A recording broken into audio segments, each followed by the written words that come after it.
The game of baseball has been played for many years, and there have been many board game versions. Lords of Baseball is a little different. In this game, you won't be playing a 9-inning game. You will take on the role of a team owner. You'll be in charge of building a major league roster and farm system roster. You will hire a manager and invest in a front office, all to try to score the most victory points. At the end of the game, the owner with the most victory points, or VP, will be the winner. Baseball Hall of Famer Tommy Lasorda once remarked that every baseball team wins a third of their games, loses a third of their games, and whatever they do with the final third determines what kind of season they will have. Lords of Baseball uses this theory. Before we get into gameplay, let's take a look and see what will come with the game. The game will feature a main playing board. On this board, you will keep track of each player's score around the outside. The scoring track goes to 65. If a player circles the track, he or she will receive a 65-point chip. The main board also features an area for players to keep track of game phases. There are 4 major phases during each year. The year starts in the off-season. The regular season is broken down into 3 phases: the early season, middle season, and late season. If an owner wins the pennant, that owner will advance to the postseason. Game players will also keep track of the year. Lords of Baseball was designed so that gamers had the option to play a basic game, which is 3 years, a tournament game, 5 years, or an extra inning game, which is 7 years. Although nothing is to stop anyone from playing a game for as long as they choose, as long as everyone accepted the total before the game begins. There are also charts listed on the board, which will come into play when we talk about how to play the game. Each owner will take control of a team. Owners have choices between a few different teams, but there are no advantages built in for any particular team. Each owner gets his own player mat. On the player mat, owners keep track of various things. Starting on the left, owners will keep track of their major league team and farm system. On the right, owners track the strength of their front office and manager. At the bottom of the team mat is the win and loss chart. The boxes at the top of the right side will come into play during actual gameplay, and we'll cover those when we get to that part. Owners will keep track of their teams with cubes and numbered chits. Players will also keep track of wins and losses with cubes. Wins will be marked with the player's color. Losses will be marked with colors from an opponent. Numbers will be used to keep track of team rosters. Each team breaks down players into 4 categories. Major league rosters are comprised of superstars, all-stars, regular players, and journeymen. Minor league rosters are built with phenoms, prospects, utility players, and long shots. Lords of Baseball is a card-driven game, so obviously there are cards. The deck is built with 137 regular cards and 7 Championship Series cards. We'll talk about how the cards work with the game in a bit. Finally, you'll have a 10-sided die and some cubes to be used on the main board. Lords of Baseball is an economic game, so there is money involved. Since money is secret, owners will keep track of their money via a paper ledger. It should take between 5 and 10 minutes to set the game up. The main board is placed in the middle of the table, and each owner will take a player board and cubes in the color that they choose. Each owner will track their money on their ledgers, starting with an opening budget of $15,000. The first thing owners will need to do to start the initial off-season is to invest in a front office. This decision will impact the opening day roster of the major league team as well as be worth VP. The costs for each level are here. A 5-star front office will cost $3,000, a 4-star front office $2,000, and so on down the line. After owners invest in a front office, they will build their major league team roster. Each front office level comes with various choices of team makeups. Obviously, the more superstars and all-stars a team has, the better chances of high win totals. With more wins comes the probability of more victory points. Just like in real life, the best players command the highest salaries. In Lords of Baseball, superstar players get paid $3,000 every year. All-Stars get paid $1,000 every year. Regular players $500, and Journeymen $100. This is a fixed cost and will not change throughout the course of the game. An owner's overall team cost will fluctuate, but to start the game, owners will have predetermined and pre-budgeted options. Let's look at some of the team choices owners have. 5- and 4-star front offices come with 7 choices. 1-, 2-, and 3-star front offices come with 5 choices. The only way to start the game with a superstar on your roster is to invest in a 5-star front office. The potential downfall to these rosters is that they cost a lot of money initially. 4-star front offices allow players to bring as many as 3 All-Stars into the fold at the beginning of the game.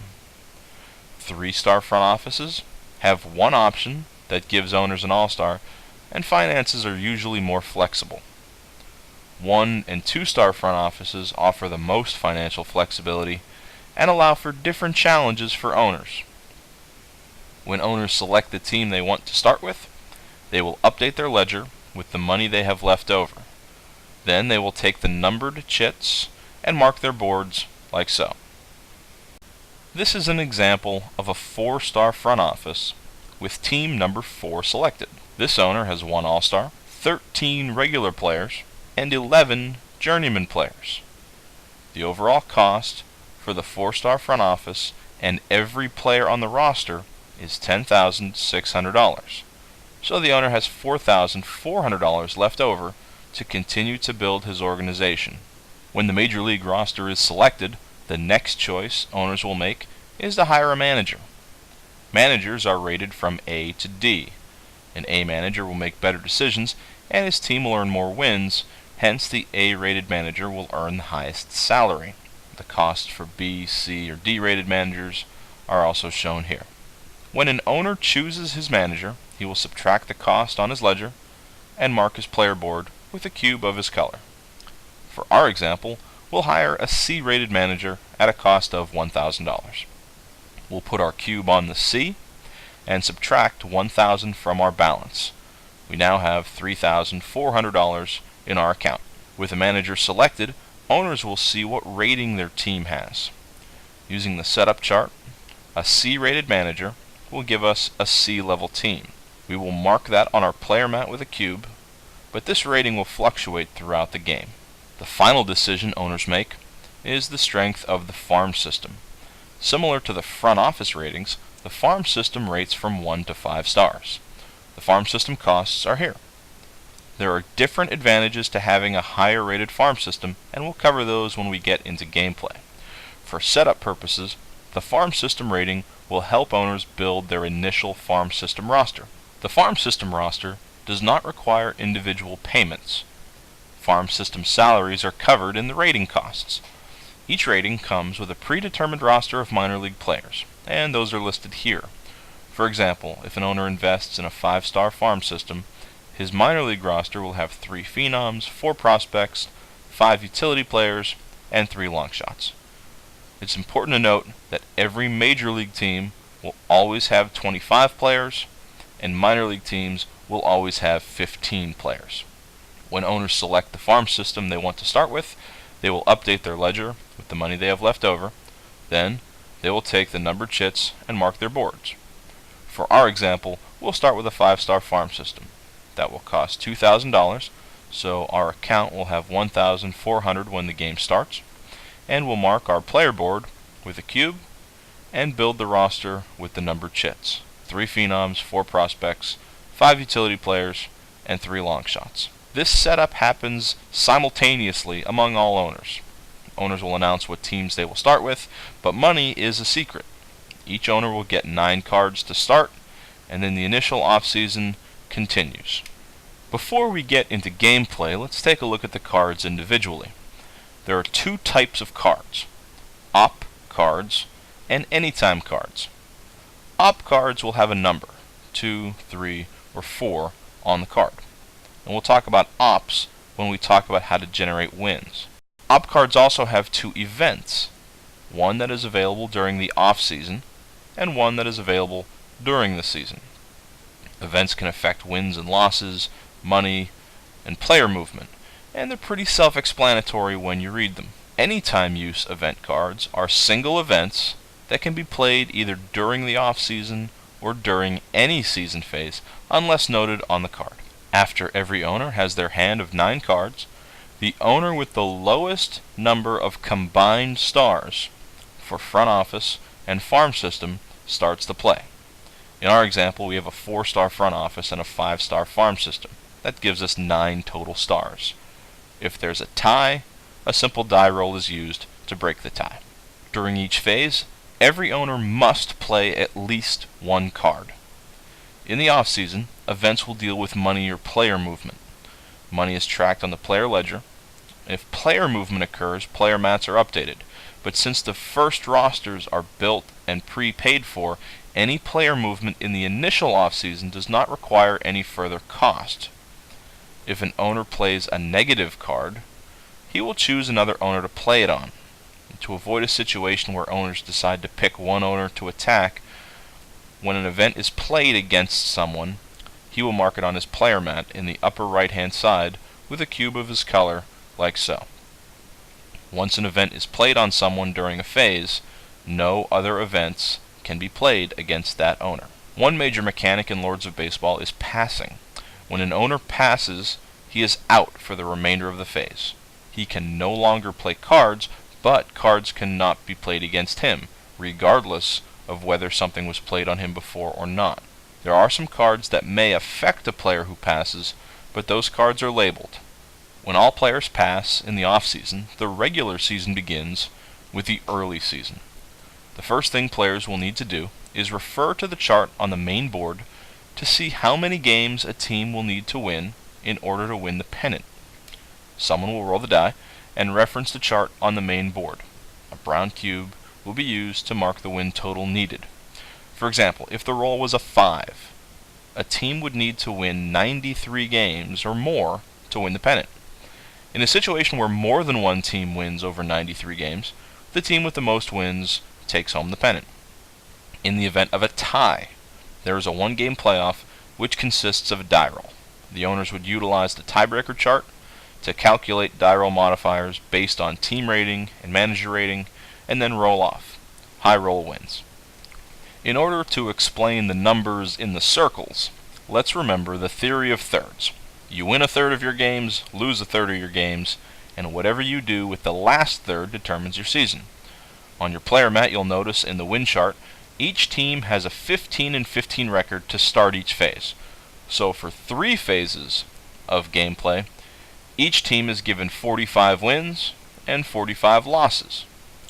If a team needs to win 93 games overall to win the pennant, the circled number 48 denotes that each owner needs to win at least 48 games on their player mat to possibly win the pennant. During each phase, players must play at least 1 card each, and this is no different during the season. Let's talk about how an owner generates wins and losses for his own team. The first way to generate wins is through events. If an event card has a record on it, an owner may play it on himself. For example, a card that gives a team an 8-1 record would be marked like this. A player would use his own color to mark 8 as wins, and a cube of another color to mark 1 as losses. This also shows him that his team has resolved 9 games. Another way to generate wins is to use the op value on cards. Ops can only be used in combinations. Owners can combo ops with superstars, all-stars, or managers. This is where the multiplier on the player mats comes into play. For example, our team has 1 all-star. If we played a 4-op card and decided to combo it with our all-star, we would use the ×1 multiplier. 1 all-star times the 1 multiplier times 4 ops gives us 4 wins. Now, for example, if we had 2 all-stars, we would generate 8 wins. 2 all-stars times the 1 multiplier times 4 ops. Now, we'll talk about what happens when you have more than 2 all-stars a little later. With our example, we'd get 4 wins, and that would push our early season record to 13 wins and 1 loss.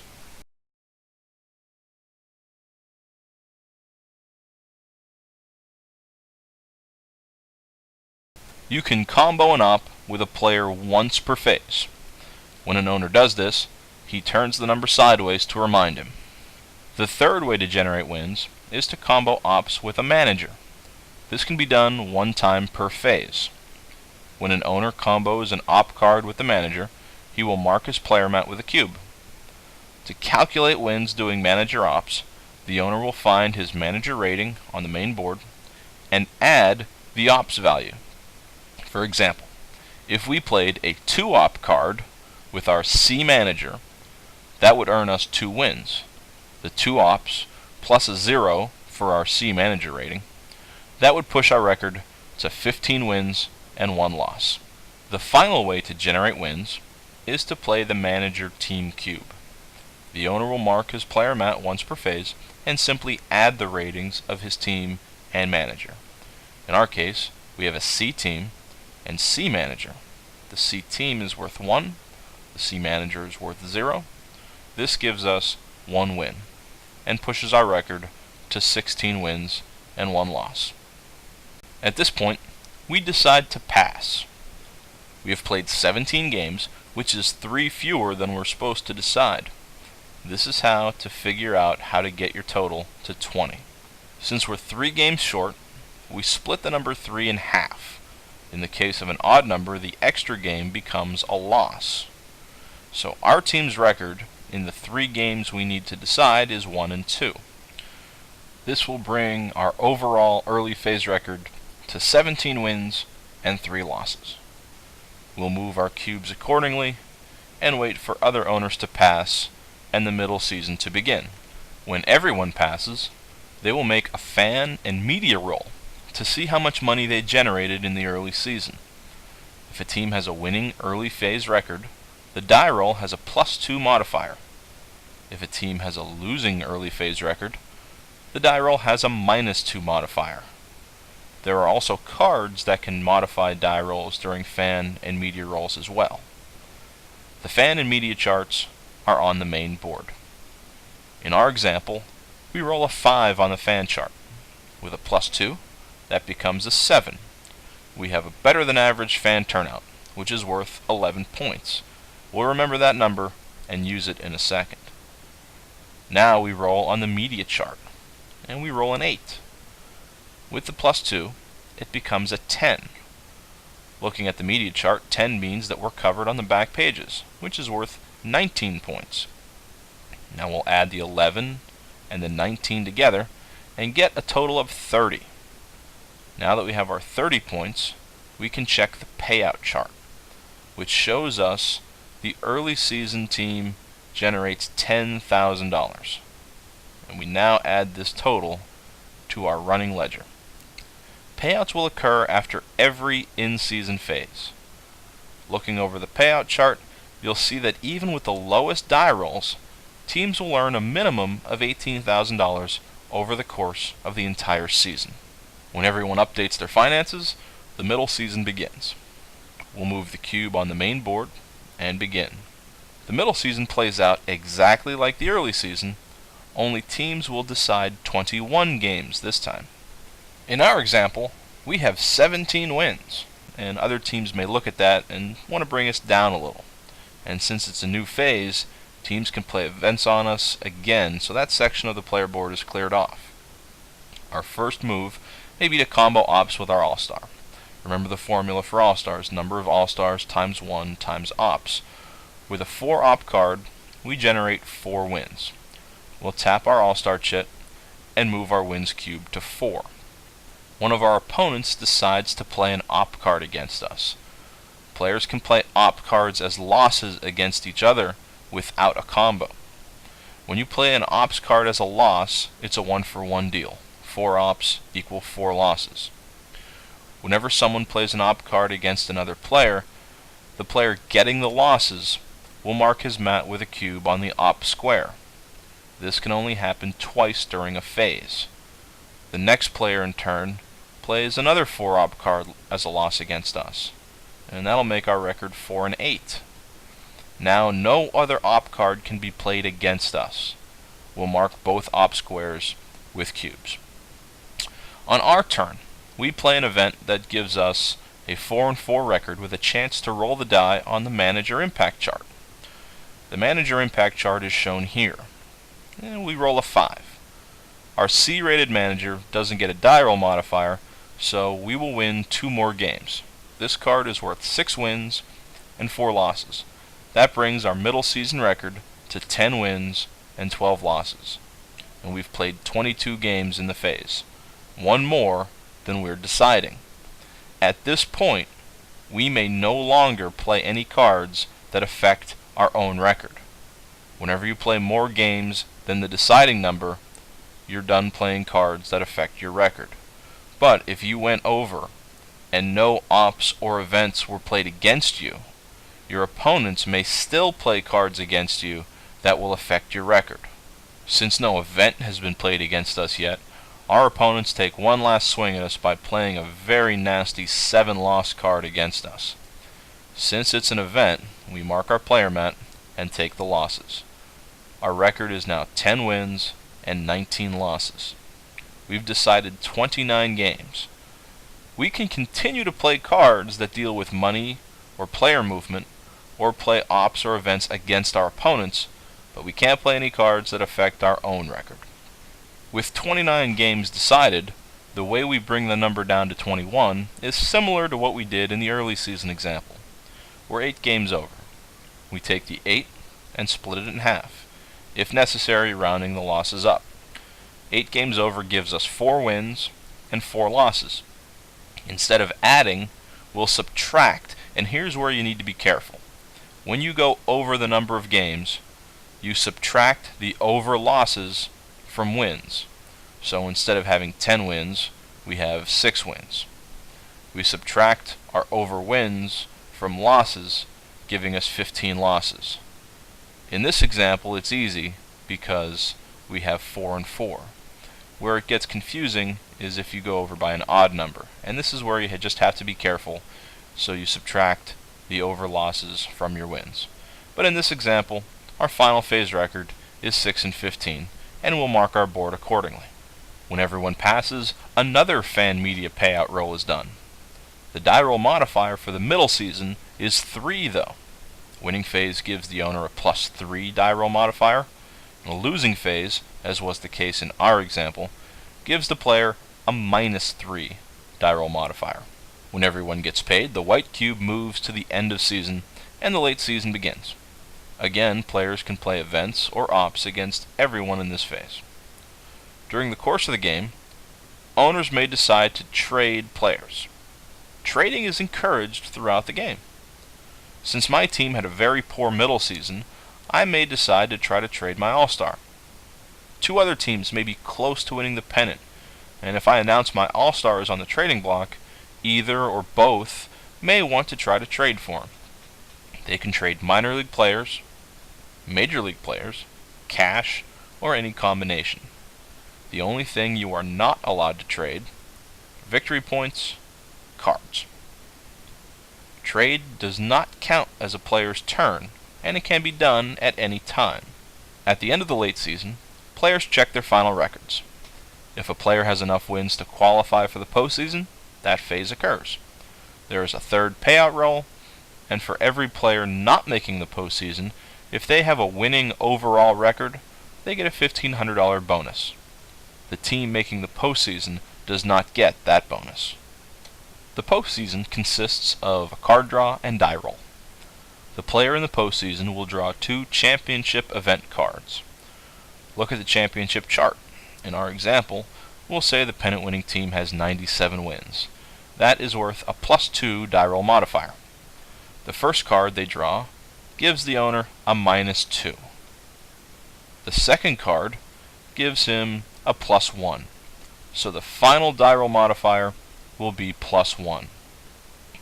If the owner rolls the die and rolls a 5, the +1 pushes it to a 6. And the player wins the championship in 7 games.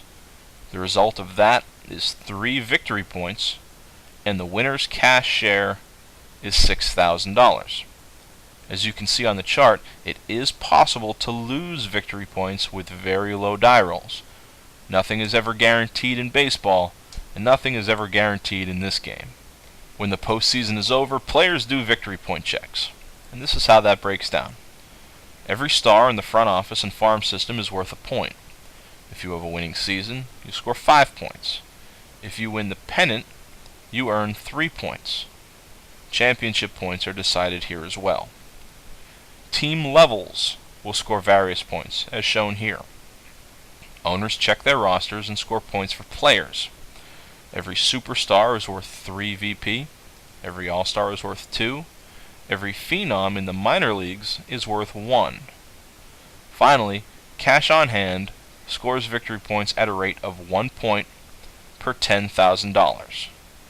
If this were the last round of the game, there are extra points scored as well, which are shown in the rulebook. During the regular season, if an owner had a losing phase, as was the case in our middle season, they would lose 2 victory points per losing phase. If there's another year to play, owners will make a retirement roll. At the end of every season, players will retire. There are cards that can be played to add or subtract modifiers to the retirement roll. Owners roll on the chart and will see how many players need to be replaced during the off-season. During each off-season, owners can update their organizations. There are 4 places to update. Owners will choose to update up to 2. Owners will get their 9 cards for the next year before announcing which 2 areas they will update. Owners may also purchase a media outlet as one of these actions. We'll talk about that a little later. Owners can update the Major League roster, the farm system, the front office, or the manager. If an owner chooses to upgrade the front office or manager, he can move the cube 1 space in either direction. It's important to remember that at the end of the off-season, owners will need to pay salaries, so increasing anything will cause an increase in the budget. If an owner upgrades his Major League team, he may purchase an All-Star for $1,000. The owner pays $1,000 and moves 1 regular player into the All-Star position. This may be done once per off-season. You can't pay $5,000 and get 5 All-Stars in one off-season. If an owner chooses to upgrade his farm system, he can move up to 2 utility players to prospect status, and this is done at a cost of $500 per player. When all owners have updated their teams, the off-season begins with the playing of cards. When all the owners have passed, each owner needs to pay salaries based on what they have on their player boards, including all of the Major League players' salaries. Gameplay continues until owners play through the predetermined number of years. At the end of the game, the player with the most victory points is the winner. There are a few other things I wanted to explain as well, as it relates to gameplay. Throughout the game, owners can try to bring phenoms from the farm system up to the majors. This is done with a die roll. Rolling the die costs $500. Owners can purchase die roll modifiers as well. Owners can buy up to a +3. Each DRM will cost $500. So, if an owner wants to roll with a +1, he'll pay $1,000. $500 for the roll, $500 for the +1.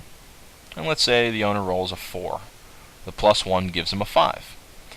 Checking the Phenom to Majors chart on the main board, he sees that a 5 will make his Phenom a regular player in the Majors. The owner isn't really happy with this roll. While checking our player board, we have a 5-star farm system. This allows us to make up to 5 rolls, as long as we can afford to roll. Every time a roll is made, the owner has to pay. On our second roll, we decide to buy a +3, so we'll pay $2,000. $500 for the roll, $500 for each DRM. We roll a 5, which goes up to an 8. This makes our Phenom an all-star in the Majors. Now we have a decision. We can keep him as an all-star, or we can push our luck and try to make him a superstar. If we push our luck, we pay and roll again. If we continue to push on, our 5th roll will be our last roll. No matter what the result is, that's what happens to our phenom.